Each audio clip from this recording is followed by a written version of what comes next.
2020 has been a life-changing year for organizations and business leaders around the world. The disruption and the upheaval caused by the COVID-19 pandemic has undoubtedly been unprecedented.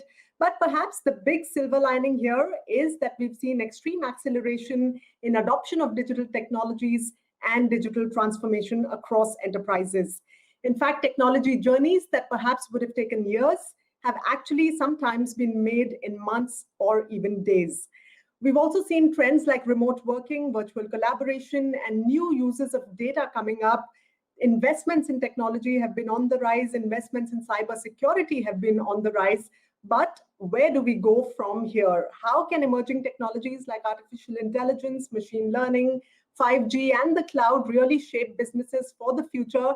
And is your business ready for what's next? Well, those are some of the big questions we are aiming to answer here at this very special CEO's panel discussion at the Dell Technologies Forum 2020. I'm Ritu Bhandari from CNBC-TV18, and I'm joined by a set of very eminent industry stalwarts today. Let me welcome Keshav R. Murugesh, Group CEO, WNS Global Services, and past chairman of NASSCOM. Partha Desarkar, whole-time executive director and global CEO of Hinduja Global Solutions. Alok Ori, President and MD of Dell Technologies India. Satyakam Arya, MD and CEO of Daimler India Commercial Vehicles. Tarun Chugh, MD and CEO of Bajaj Allianz Life Insurance. And Amar Nagaram, CEO of Myntra. Welcome, gentlemen. It's an absolute pleasure having you here with us. So let me begin by asking you, Alok, to set the context for us. A lot has changed within enterprises in 2020. What are the big enterprise technology trends that are really here to stay? And where should business and technology leaders be putting their money? Let me begin by saying COVID-19 pandemic has had a profound impact on the way we live, we work, we learn, and do the business. Many of the organizations that we are engaged of all sizes are taking this opportunity to redefine, rethink, and redesign their business models. And the biggest enabler for all of this is technology. It is also this environment which is offering a great opportunity for the changes to be accepted much faster than what they have been in the past. In fact, McKinsey's latest study shows that in this environment, the change acceptance has gone up dramatically. From what it used to take earlier, 454 days to bring in a change is getting done in just about 10.5 days. So that's the pace at which the changes are getting embraced in this new environment. It started with business continuity plans. It moved on to working from home. Now it is into innovation space. At Dell Technologies, we are very excited with the emerging technologies that are, number one, in the space of data management. We're looking at data management in a very big way. We believe that as time progresses, the value that the data can bring to the business is going to go up dramatically. And that's an area where we're investing big time. The second area that we are investing in, and we have technology that we're bringing to the market, is in the space of AI ML. The third one is hybrid cloud. The fourth happens to be in the space of 5G and edge computing. And finally, it is about the cybersecurity. Let me also hear some industry-specific, sector-specific, observations and experiences. Satyakam, coming to you first. Let me rewind back to March 2020 when the initial phase of the lockdown began.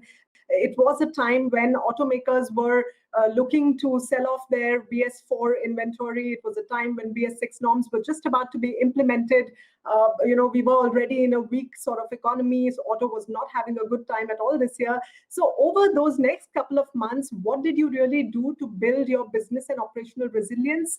And which emerging technologies in particular have really kept you in good stead over the last 6-7 months? We worked on an approach of 4 Rs. Well, never ever, the automotive supply chains were so abruptly shut down and they had to be restarted. So we thought we have to fully focus on rebooting our entire value chain, keeping in mind the new social distancing norms. The second, of course, is resilience, which comes with all kinds of crises. You have to work on the cost side. You have to work to reprioritize your investments. And you have to look at your core business. How can you increase your penetration in the market? The third is reimagine, and that I think comes because a crisis of this magnitude leads to fundamental changes in the way we live our lives and the way we do our business. And the fourth one reform is nothing but how can we be more flexible and agile in steering our business. So that's the mantra we followed, and I think this has kept us in stead as we are rebooting and hoping for a quicker recovery of the automotive market in India. Partha, let me come to you. You are into business process transformation of companies across sectors. Give us a sense of the kind of acceleration in digital transformation that COVID has really triggered at this point. How have businesses innovated using emerging technologies to really stay afloat? A lot of them have had to reimagine their business models. A lot of them have had to think up of new revenue streams or pivot to new products and services. And I'd imagine the time has been particularly hard for those traditional businesses, legacy enterprises that really were in the nascent stages of digital adoption or digital transformation, isn't it? Absolutely right, Mridu. I think this has been the biggest change that has happened to industry in centuries. And I would say that it's pushed innovation at the front of survival. Now you can be in any city in the world and still work for us. So that has also broken some paradigms as to what your employable pool of employees is. And how do you manage a remote workforce who are distributed all over the world? So computing technology has ways in which you can actually monitor productivity, monitor attendance, all of that. Keshav, work from home is here to stay as a long-term trend. Is that going to be our new normal? And if yes, then how are you aiming to make it far more personalized, far more secure? How should enterprises be looking at those aspects? The first thing that we focused on really was what I call the trifecta.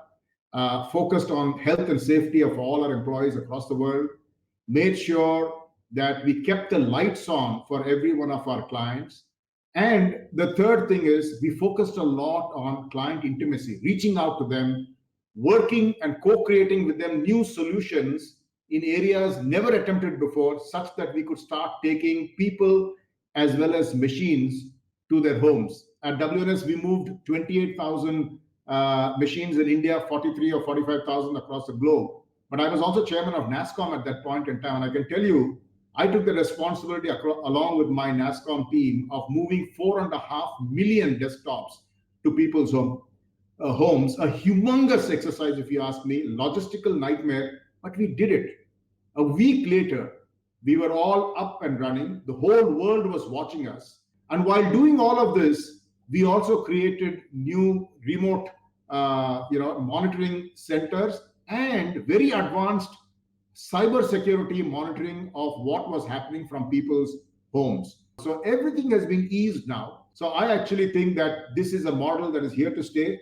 COVID-19 is going to create a huge tailwind for India. And I think we are all very positive about the growth potential, leveraging great people, great technology, and all these new announcements just made. Right, Keshav. So indeed, a lot of changes coming our way there. Let me also ask Amar. Amar, yours is a business that is digital native. It's perhaps a business that has seen increased demand because of the pandemic. How did you meet this increased demand? Did you have to make significant changes to your tech stack at the back end? For the last 10, 12 years, when the e-commerce was happening in this country, the technology was ahead of the need state of the online consumer. For the first time ever, we were challenged with the demand or the need state of the consumers, and we had to accelerate our tech investments to meet the new need state. In fact, the demand coming from tier 2, tier 3 was a much major, I would say, a good surprise. We had to actually get our supply chain ready in all the pin codes of tier 2, tier 3. That was the biggest investment we had to make, and in as short time as possible, we were actually able to leverage Flipkart's logistics to reach out to as many pin codes as possible. The second thing, the biggest challenge that the fashion industry was facing was the lack of inventory in the market. That's when we realized a lot of stores were shut and there is a lot of inventory sitting in the stores.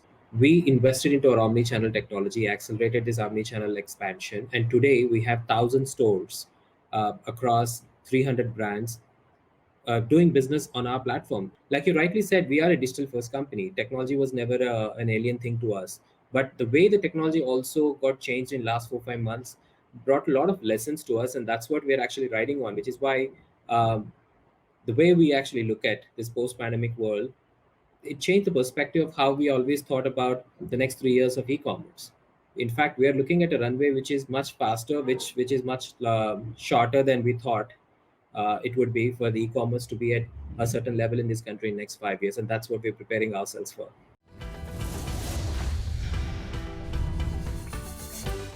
I also want to bring up another interesting statistic from the Dell Technologies Digital Transformation Index of 2020. 89% businesses believe they need a more agile or a scalable IT environment.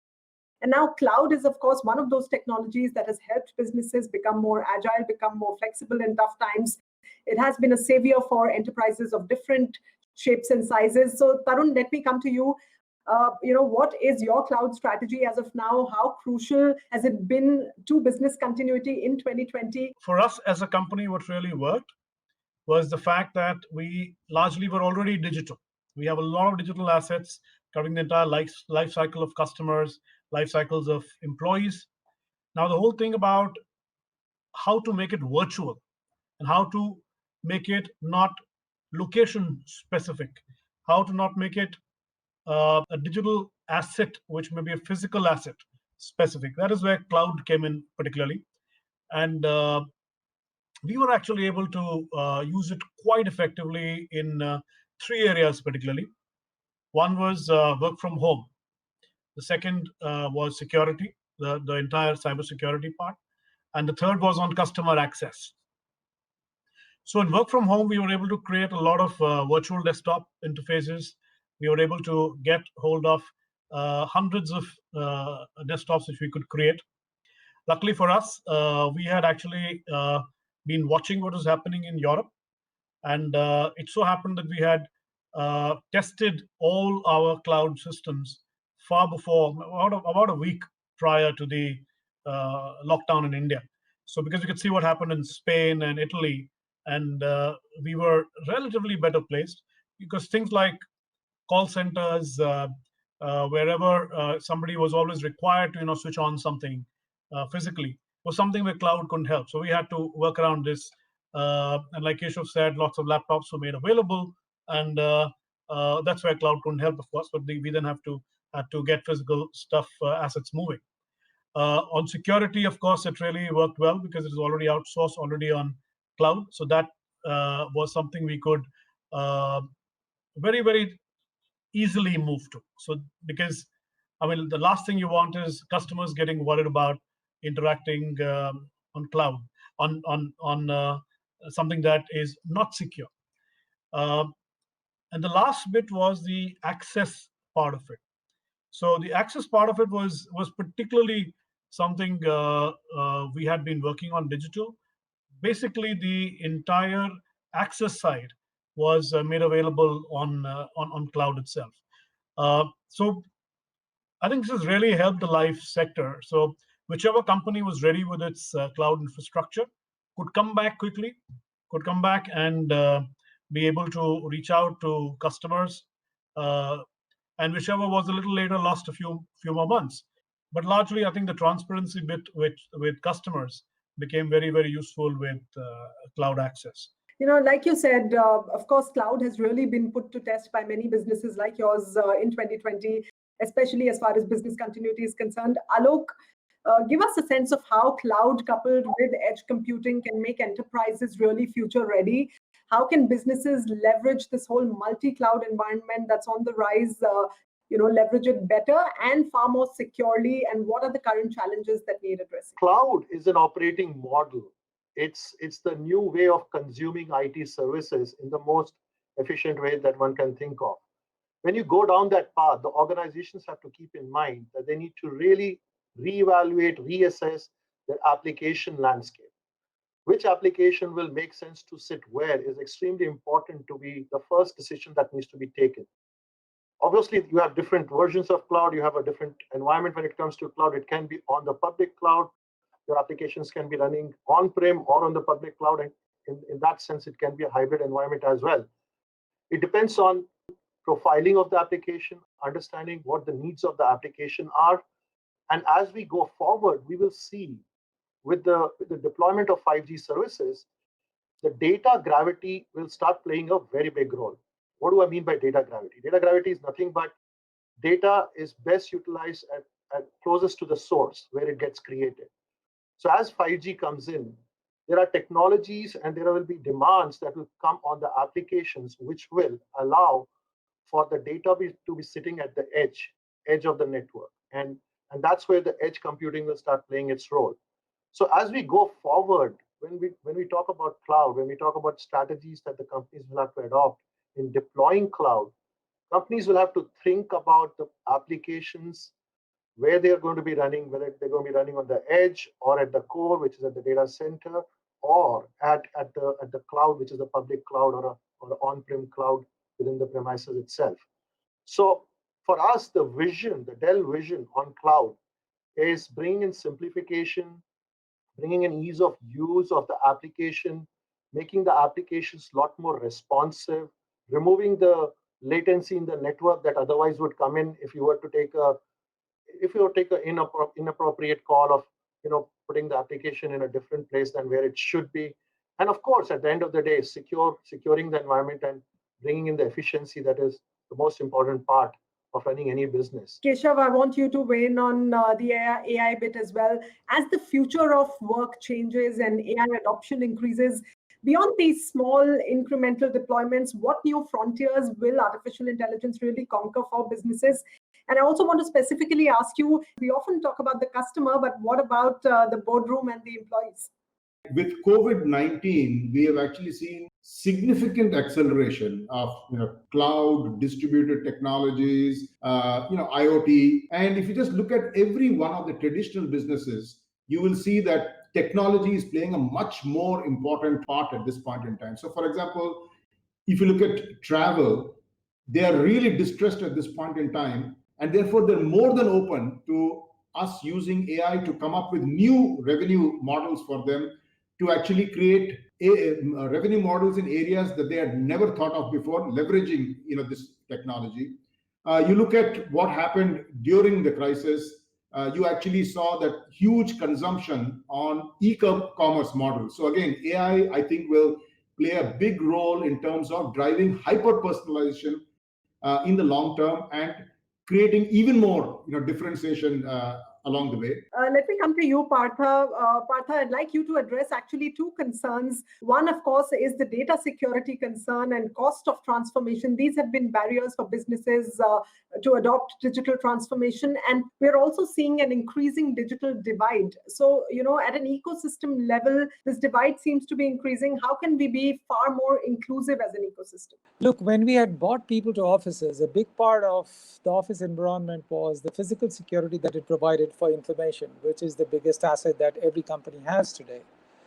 When information gets distributed to people's homes, you really don't have ways of tracking what is happening to that information. So that is still an unsolved question.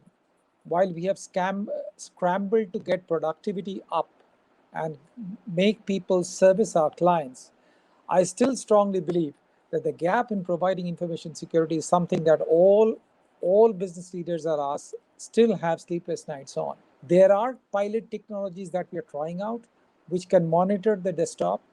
There is technology available that if you bring a camera in front of your screen, the screen will freeze.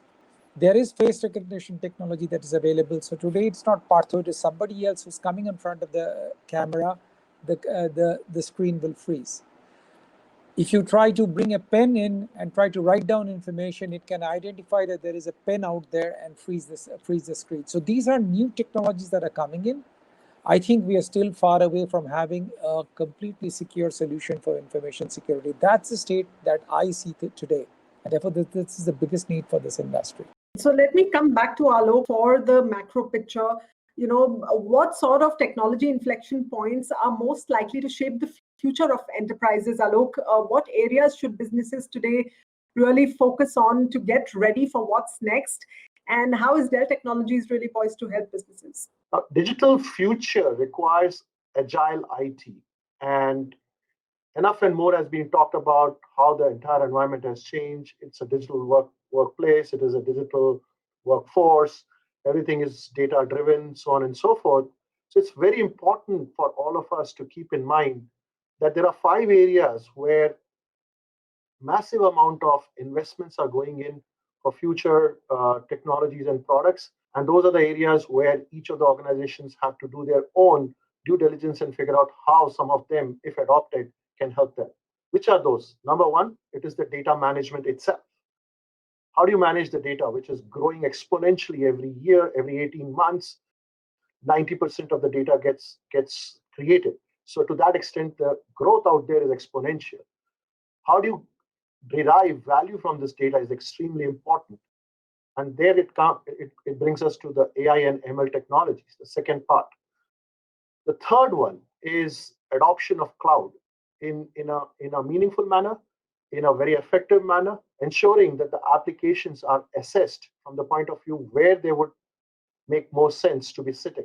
The fourth technology, or I would say combination of technologies, which will make a huge impact going forward, is 5G coupled with the edge computing, both of them together. It will start to change the way we engage with each other going forward. And finally, it is the cybersecurity. Dell Technologies is investing big time in all of these 5 areas. We have solutions, we have prototypes that are ready, that can be rolled out today. All right. Well, we're completely timed out on this conversation. Thank you very much, gentlemen, for taking out time and sharing those very valuable insights and experiences with us. If this year has taught us anything at all, it is about resilience, it is about optimism. And as we go forward and get ready for what's next, undoubtedly emerging technologies will play a key role in enabling businesses for the future. That's a wrap of this special conversation. Thank you for joining us. Goodbye.